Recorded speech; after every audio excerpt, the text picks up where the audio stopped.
अंबा मालिकेच्या आजच्या भागामध्ये आपण पाहणार आहोत. रमा आता देवळामध्ये बसलेली असते. याच देवळामध्ये रमा आणि साईचं लग्न होणार असतं. त्या आधीचे विधी सुरू असतात. गुरुजी त्याचसोबत संध्या आणि रमा आता तिथे बसलेले असताना रमा डोळे झाकून बसलेली असते. कारण जे जे काही गुरुजी विधी सांगत असतात त्या सगळ्या विधी रमा करत असते.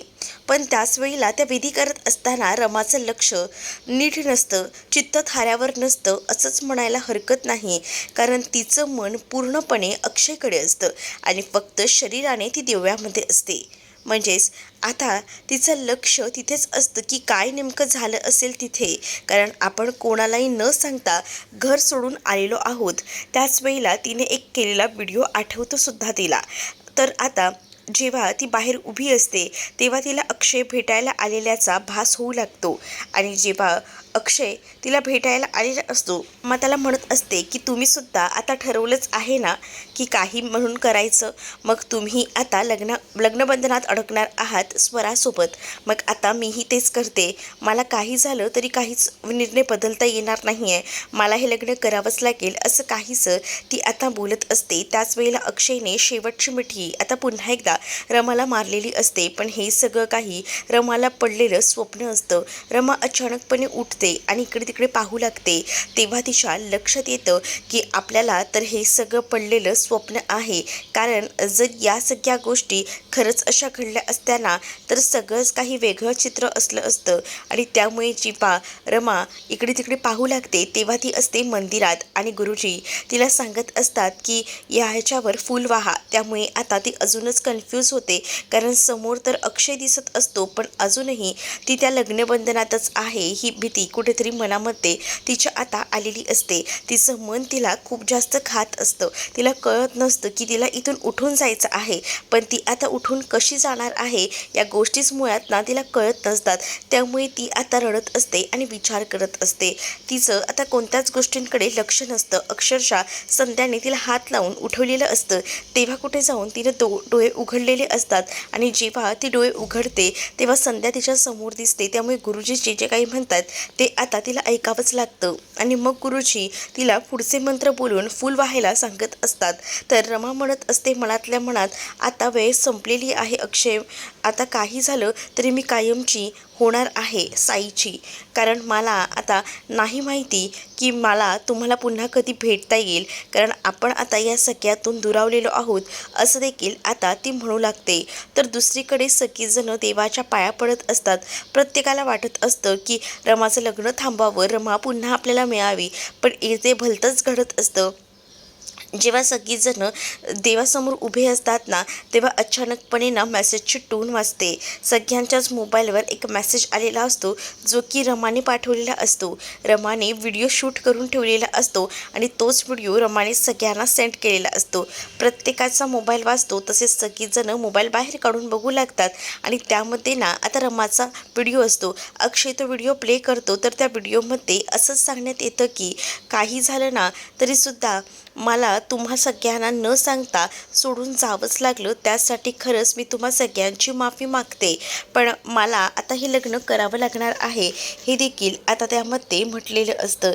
जेव्हा ती हे सगळं काही म्हणते तेव्हा मात्र आता खूप मोठा धक्का त्यासाठी असतो. कारण रमाने सांगितलेलं असतं की सॉरी पण आता मला काही तिथे येता येणार नाही. आता तुम्ही सगळीजणं मला कायमचं विसरून जा हे सुद्धा आता तिनं म्हटलेलं असतं. त्यामुळे कुठचाच पर्याय आता कोणाकडे उरलेला नसतो. तर या सगळ्या व्हिडिओ पाहिल्यानंतर अक्षयने सुद्धा डिसिजन घेतलेला असतो की आता पाचगणीला बिलकुलही राहायचं नाही.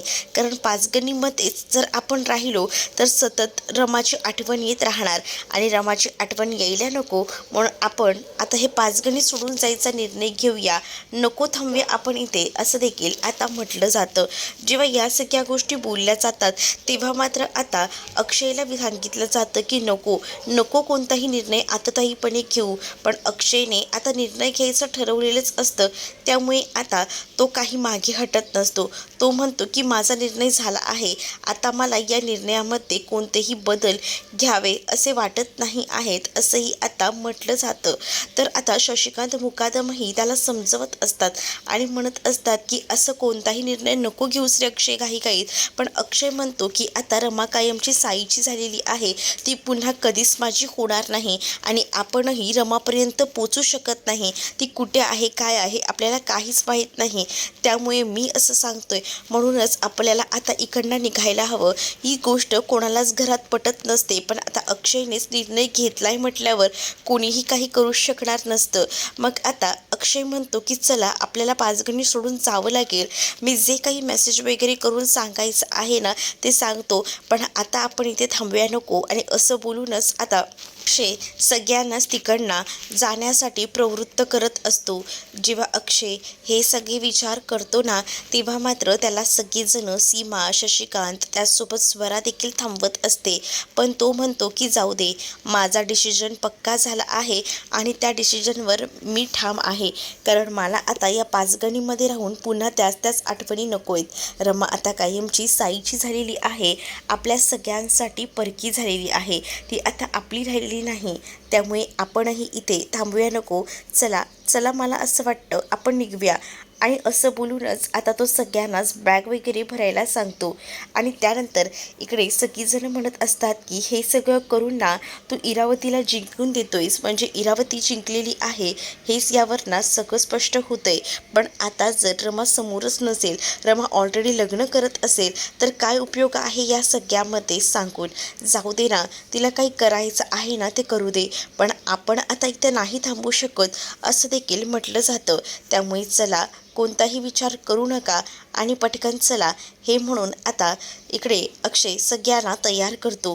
दुसरीकडे स्वरा आता गेलेली असते भेटायला, ती म्हणजे तिच्या बॉयफ्रेंडला आदित्याला ती घडलेली हकीकत सांगते आणि म्हणत असते की आता आपल्यालाच काही झालं तरी हे लग्न थांबवायला हवं.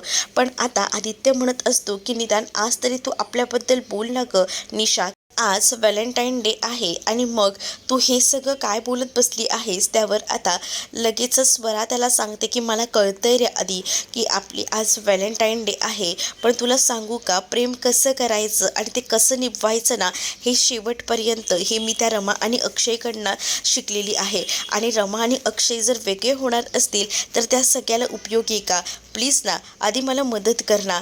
त्या दोघांचंही लग्न थांबवायला हवं. साईने जर रमाच्या गळ्यात मंगळसूत्र घातलं ना तर सगळंच हातातनं सुटून जाईल. कारण मला ना रमा अक्षयने एकत्र यायला हवं आहे, पण साईने गळ्यात मंगळसूत्र घालायला नको, नाहीतर सगळाच प्लॅन फ्लॉप होऊ शकतो, असं देखील आता ती म्हणत असते. जेव्हा या सगळ्या गोष्टी ती बोलते ना, तेव्हा मात्र ती आता मोबाईलमध्ये असलेला तो व्हिडिओसुद्धा त्या आदित्याला दाखवते. आदित्य जेव्हा तो व्हिडिओ ऐकतो तेव्हा मात्र आता त्याला खूप मोठा धक्का बसतो. तो म्हणत असतो की हे मंदिर मला माहिती आहे, कारण या आधीसुद्धा मी इथे शूट केलेलं आहे, त्यामुळे हे मंदिर कुठे आहे ना मला माहिती आहे, असं देखील आदित्य सांगू लागतो. त्यावर स्वरा खूप जास्त खुश होते. स्वरा म्हणते खरंच का, चल ना मग आपण लवकरात लवकर तिथं जाऊया. कारण मला असं वाटतं जर आपण तिथे गेलो आणि लग्न थांबवलं, सत्य परिस्थिती सांगितली तर नक्कीच काहीतरी वेगळं घडू शकतं. कारण त्या रमाला असं वाटतंय की अक्षय आणि मी खरंच लग्न करणार आहे आणि म्हणूनच ती आता या सगळ्यासाठी तयार झाली असेल कशावर ना. म्हणूनच आता रमा ही इकडे पूजा करायला बसलेली असताना समोर फक्त आणि फक्त तिच्या आता अक्षयच येत असतो, म्हणजे अक्षयच तिला आठवत असतो. आणि जेव्हा अक्षय तिला आठवतो ना तेव्हा तिला अक्षयबरोबर घालवलेला सगळा प्रसंग आठवतो की त्याने मिठी मारली आहे आणि हे सगळं काही. जेव्हा आता ह्या सगळ्या गोष्टी आठवू लागतात, तिचं चालू असलेल्या लग्नाकडेही लक्ष नसतं, कारण तिचं लक्ष फक्त आणि फक्त इकडे असणाऱ्या अक्षयवरच असतं. अक्षय काय करतोय आणि काय नाही या सगळ्याच गोष्टींना सतत आता तिला आठवू लागतात. त्यामुळे तिचं कुठेही लक्ष नसतं. सारखं सारखं तिला तेच आठवत असतं. इकडे साई ही तिच्या बाजूला लग्न समारंभासाठी बसलेला असतो, कारण आता त्यांचे लग्नाचे विधी सुरू होणार आहेत आणि आता वेळही आलेली असते, ती म्हणजे साईने रमाच्या गळ्यात मंगळसूत्र घालण्याची. आणि त्यामुळेच ना आता गुरुजी ते सगळे मंत्र बोलत असतात. पण इकडे रमा कुठे लक्ष देऊन आहे. रमाला आता अक्षरशः 10 वेळा हात लावून उठवावं लागतं. अगदी तसंच झालेलं असतं, कारण तिचे डोळे बंद असले तरीसुद्धा ती ह्या लग्नामध्ये नसते, ती असते अक्षयच्या मनामध्ये. अक्षयसोबत घालवलेले सगळे प्रसंग, अक्षयला मारलेली मिठी आणि हे सगळं काही तिला आठवू लागतं. आणि त्यामुळेच ना तिला आता हे लग्न नको नकोसं झालेलं असतं. कधी एकदा या लग्नात ना ती निघते उठते असं होत असतं, पण आता तिच्याकडे पर्याय नसतो, कारण आता साई अक्षरशः तिला मंगळसूत्र घालणार असतो. आणि त्यामुळेच ती आता मनातल्या मनात म्हणत असते की अक्षय मुकादम, आता मी कायमचीच आता या साईची झाली, म्हणजेच आता आपल्यातले कोणतेच नातेसंबंध राहणार नाही, असंही ती आता मनातल्या मनात म्हणत असते.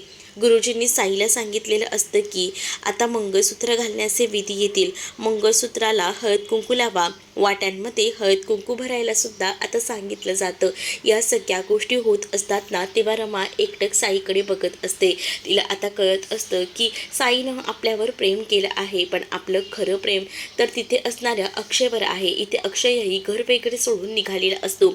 सगळेजण अक्षयला म्हणत असतात की बघ, अजूनही शेवटची संधी आहे, वेळ गेलेली नाही आहे, निर्णय बदल. पण आता तो निर्णय बदलायला काही तयार नसतो. त्याने ऑलरेडी त्याच्या कामावर, म्हणजे जिथे तो काम करतो अण्णांकडे, तिथे कामावर सुद्धा फोन करून सांगितलेलं असतं की मला आता ही नोकरी सोडायची आहे आणि माझा फायनल डिसिजन आहे.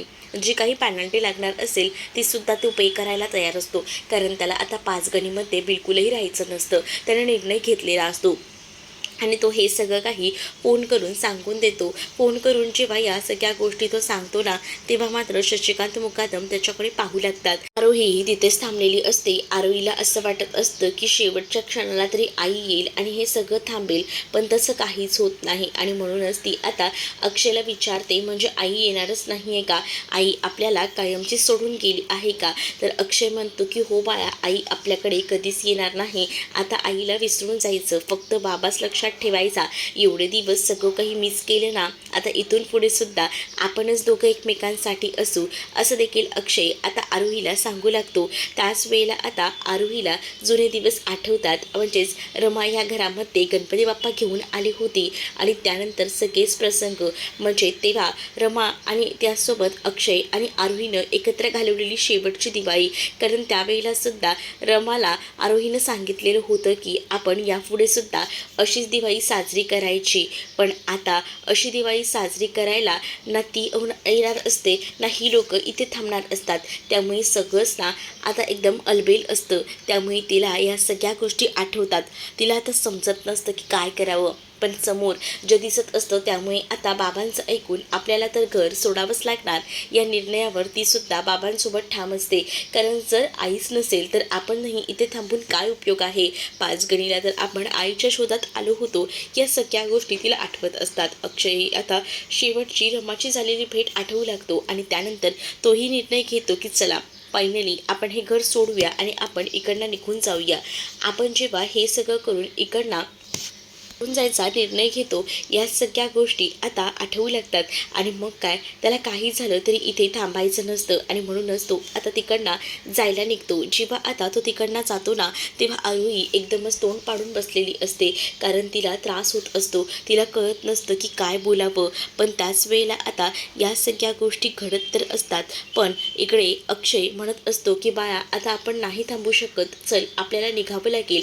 आणि असं बोलून तो तिचा हात धरतो आणि तिला गाडीत बसायला घेऊन जातो, कारण रमा आता येणार नसते. रमा कायमची आता काही मिनिटांमध्येच ही साईची होणार असते आणि त्याला मुहूर्त माहिती असतो. आणि त्यामुळेच ना आता तो शशिकांत मुकादम यांना सांगत असतो की बघा ना, 12 वाजून तर गेलेले आहेत, रमाच्या लग्नाचा मुहूर्त जवळ आलेला आहे.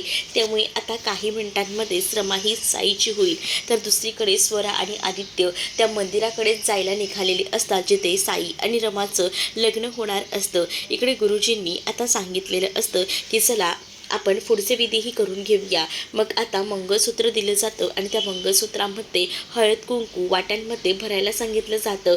कारण आता ते मंगळसूत्र एक पवित्र बंधन आहे आणि ते आता या रमाच्या गळ्यामध्ये त्याला घालायचं आहे. मंदिराच्या बाहेर स्वरा आणि आदित्य दोघंही जण पोहोचलेले असतात आणि इकडे तिकडे पाहू लागतात. कारण स्वराला काही झालं तरी हे लग्न थांबवायचं आहे आणि त्यासाठी ती काही करायला तयार आहे आणि म्हणूनच ती धावत पळत मंदिराकडे जायला निघत असते. इकडे साईने हळद कुंकू वगैरे त्या मंगळसूत्रामध्ये भरलेलं असतं आणि त्याच वेळेला जेव्हा मंगळसूत्रामध्ये हळद कुंकू तो भरतो आणि त्यावेळेला तो रमाच्या गळ्यात ते मंगळसूत्र घालायला चाललेला असतो. तेवढ्यातच तिकडे ना आता स्वरा येऊन पोहोचते. स्वरा जशी तिथे येते तेव्हा ती म्हणते की थांबा आणि असं बोलून तिने आता हे लग्न अक्षरशः थांबवून टाकलेलं असतं. जेव्हा आता स्वरा तिथे आलेली असते तेव्हा स्वरा येऊन म्हणते की थँक गॉड लग्न झालेलं नाही आहे. जेव्हा ती तिथे येऊन असं सगळं काही बोलते तेव्हा मात्र म्हटलं जातं की काय चाललंय हे सगळं. म्हणजेच तिला आता म्हणायचं असतं की ह्या सगळ्या गोष्टी घडत आहेत त्या थांबवा, नाही व्हायला पाहिजे हे लग्न. म्हणूनच मी तुम्हाला सांगते मला नाही आवडली ही गोष्ट, थांबवा थांबवा असं बोलून आता थांबवलं जात असतं. मग त्याच वेळेला मूर्ख मुली तुझं काय चाललंय, तुला काय वाटतंय या सगळ्या काही गोष्टी अशाच सहज घडतील का? नाही हे लग्न होते तू थांबवू नकोस असं संध्या म्हणत असते. तर संध्याला आता ती म्हणत असते की का थांबायचं आहे, नाही आमचा निर्णय पक्का झालेला आहे, या निर्णयामध्ये आम्ही कोणतेही बदल करणार नाही आहे. आणि त्याचमुळे आता स्वरा सांगत असते की नाही हे सगळं चुकीचं आहे आणि रमाला या सगळ्या गोष्टी कळायला हव्यात आणि यासाठीच तर मी इथे आलेली आहे. रमा, अक्षय आणि मी एकमेकांवर प्रेम वगैरे काही करत नाही. खरं तर ना आम्ही तुला तुझं प्रेम मिळवून देण्यासाठी मदत करत होतो. अक्षयला असं वाटत होतं की तू त्याच्या आयुष्यामध्ये पुन्हा यायला हवी आणि यासाठी त्यानं हे सगळं काही केलेलं आहे. खरं तर ना तुझ्यावरच प्रेम आहे, पण त्याने माझ्यासोबत जे काही केलं ते नाटक होतं. माझं तर ह्याच्यावर प्रेम आहे. हे बघ, हा माझ्यावर खूप वेळापासून प्रेम करतो आणि आदित्य आणि मी लग्न करणार आहोत. तुझा काहीतरी गैरसमज होतोय आणि प्लीज हे गैरसमज मिटायला हवेत. कारण आता अक्षय जो आहे तो कायमचं पाचगणी सोडून सुद्धा जायला निघालेला आहे. ऑलरेडी तो रस्त्यात आहे आणि ही गोष्ट जेव्हा आता रमाला समजते तेव्हा आता अण्णा देखील म्हणतात की रमा अजूनही वेळ गेलेली नाही आहे, जा अजूनही संधी आहे तुझ्याकडे, उठ आणि निघ असं देखील आता सांगितलं जातं. मग आता रमाला सुद्धा कळतं की जे काही लग्न स्वरासोबत अक्षय करणार होता हे सगळं काही खोट आहे. मग तिला वाटतं की नाही आपण सुद्धा कशाला या बंधनात अडकायचं आणि म्हणूनच तिने सुद्धा निर्णय घेतलेला असतो की इकडनं सगळं सोडून जायचा. जेव्हा हे सगळं सोडून जायचा निर्णय घेतला जातो तेव्हा मात्र आता स्वरा तिला फोर्स करत असते आणि म्हणत असते की नको नको थांबूस ग जास्त वेळ इथे, जा तिथे अक्षयला तुझी खरंच खूप गरज आहे. अक्षय तुझ्यासाठीच फक्त आतुरतेने तुझी वाट बघतोय आणि जर तू इथेच थांबलीस ना तर कसं काय होणार आहे. आणि असं बोलूनच तिला आता सांगितलं जातं. पण तरीसुद्धा ना ऐकायला काही देखील आता इथे साई तयार नसतो. म्हणजे रमाला निघालेली असते. रमाला आता बिलकुलही आवडत नसतं. रमा विचार करते की नाही आता काही झालं तरीसुद्धा मी थांबणार नाही आहे इथे आणि म्हणूनच ती आता जायला निघते. पण त्याच वेळेला साईनं तिला थांबवलेलं असतं. साई तिला काही झालं तरी जाऊ देत नाही. साई म्हणत असतो की नाही आणि असं बोलून तिचा हात स्वतःकडे ओढून घेतो. त्याच वेळेला आता टेन्शन आलेलं असतं की काय चाललंय हे, नाही हे कुठेतरी थांबायला हवं आणि असाच विचार करून ना आता ते थांबवायचा सुद्धा प्रयत्न सुरू असतो. पण या सगळ्या गोष्टींना अपेक्षेच्या बाहेर आता झालेल्या असतात. आता रमा रडत असते कारण तिचा हात साईने धरलेला असतो. पण हे सगळं सोडून शेवटी रमा पोचतेच. कारण रमाला काही झालं तरीसुद्धा या बेडीमध्ये अडकून राहायचं नसतं. इकडे अक्षय निघालेला असतो पण तिथे जाऊन रमा जोरजोरात घोषणा करू लागते, अक्षय मुकादम माझा मिरचीचा ठेचा कुठे आहे, माझं तुझ्यावर खूप जास्त प्रेम आहे. अक्षय मुकादम मी आले, लग्न मंडप सोडून मी आले आहे असं देखील ती जोरजोरात बोलत असते.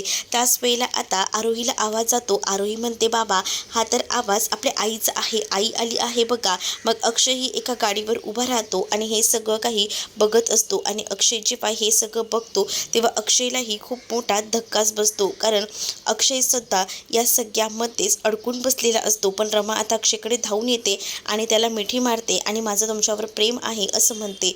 तर तुम्हाला हा भाग कसा वाटलाय कमेंटमध्ये नक्कीच सांगा आणि अशाच नवनवीन भागांसाठी आपल्या चॅनलला सबस्क्राईब नक्कीच करा.